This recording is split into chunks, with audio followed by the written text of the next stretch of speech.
What's up, everybody? This is Leroy, the heel of the sneaker community, doing long-form content finally. Yeah, I know what you're thinking. It took me long enough. I have a procrastination problem, but I'm a work in progress. I'm getting better, I promise. Today I want to talk about your beloved, highly sought after sneaker of 2022, the lost and found Jordan 1s, and how Nike got them wrong. According to what Nike said they were going for when they made these, they did not do them right. Now, I'm not saying that this is a bad Jordan 1. Honestly, this is one of the best, but it just wasn't done right. But before I get started, help your boy out. When you're done watching this video, if you like it, thumbs up it. If you don't like it, thumbs down it. You got something to say, put it in the comments, but definitely hit that subscribe button because this is the beginning of a long journey. Now, according to Nike, and this is right there on this site, I'm gonna read it. The AJ1 Chicago was inspired by the high-top Air Jordan 1 original colorway, first released in 1985. Now, let me stop right there right quick, because I actually brought this subject up in one of my short videos, and I had people in my comments saying, no, they weren't based on the 1985 pair, they were based on the 1994 Chicago. Now, why would they be based on the 1994 pair? I don't know, but that's actually besides the point. Continuing, the shoe harkens back to a time when shoe boxes were often lost in inventory stock rooms, only to be found again years later. Okay, that's enough reading. So it's clear that the Jordan 1 Chicagos are supposed to mimic a pair of Jordan 1 Chicagos from 1985 that was lost somewhere in some stock. As if we jumped in the time machine back to 1985, got a pair of Jordan 1 Chicagos out some stock room, and brought them back to today. So how did Nike get these wrong? Well, for one, this is not the 1985 cut, and it could have been. And what do I mean by the 1985 cut?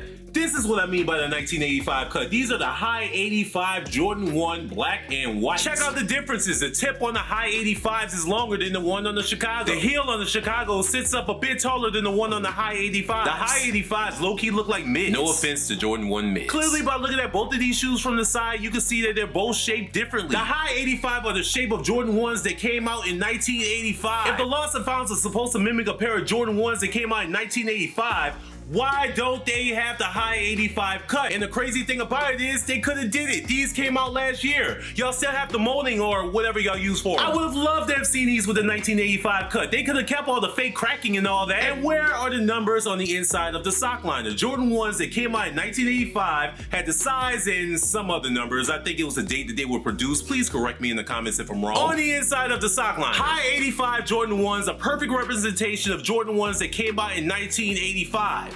Hopefully you can see this right here. Let me try to focus the camera. Numbers on the inside of the sock liner. Here I have a pair of 2016 brands. I look on the inside of the sock liner and guess what I found? Numbers. 2016. Why couldn't they put them on the lost and founds? A sneaker that we jumped in the time machine and went grab from 1985. If anything, they could have at least gave us the little booklet or pamphlet or whatever this is, hang tag, I guess, that came on the all 1985 Jordan 1. But guess what shoes that little hang tag came with? Yeah, you got it. The high 85. People should have went more in a frenzy over these than these. Okay, I didn't mean that. These are actually fire. But Nike didn't do them right. This is just a coffee dye version of the 2015s. But they look better than the 2015s. Yeah, I said it. The 1994 model wasn't even shaped like this. I think the back of the shoe was a bit higher, something like that. I just know it wasn't shaped like this. This is actually one of the best Jordan 1s to release in my opinion. So Leroy, why are you complaining? Because Nike didn't do them right. And I think if they at least had the high 85 cut, they would have been a bigger hit than they already are. But at least we have a version of the Chicagos, one of, if not the most iconic sneakers of all time. Thanks for listening to my rant. If you liked the video, thumbs up it. If you don't like it, thumbs down it. If you got something to say, leave it in the comments and hit that subscribe button because there's more videos where this came from. Once again, thanks for watching. I wish nothing but blessings and positivity to you.